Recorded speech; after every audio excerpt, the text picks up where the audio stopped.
Hello mga kabakyard, welcome back po sa aking YouTube channel.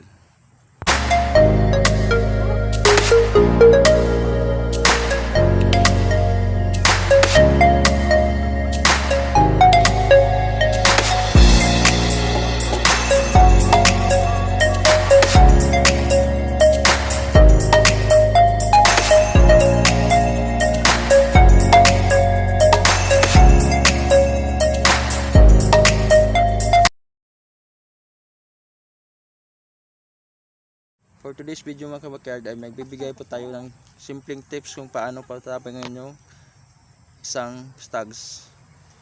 Ang diskarte po ito kabakyard ay lalagyan po natin ng inahin yung ating mga stags na papatapangin. Ang paglalagay dito kabakyard ay umaabot ng 7 to 10 days na pagsasama sa isang 3x3 na square pen or depende sa breeding pin na paglalagyan niyo kabakyard, para po ito madali siyang tatapang kabakyard, dahil sa isip ng ating stag kapag mayroong siyang kasamang inahin, nagiging macho siya, mabilis bubuo yung tapang niya kabakyard, kasi makikita yung inahin, magigirian niya araw-araw sa loob ng 10 days, at isip niya siya yung hari kabakyard. Yan po. Pero bago natin gagawin ito kabakyard, kailangan muna natin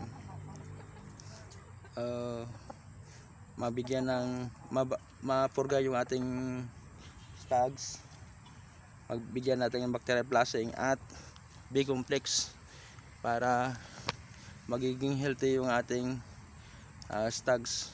Kapag healthy yung stags natin ng backyard, mabilis talaga yung tapang niya.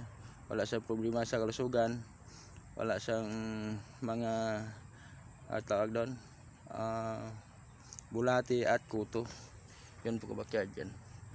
Yan lang po yung diskarte kabakyard sa kung paano patatapangin yung isang stags. Inahin lang po.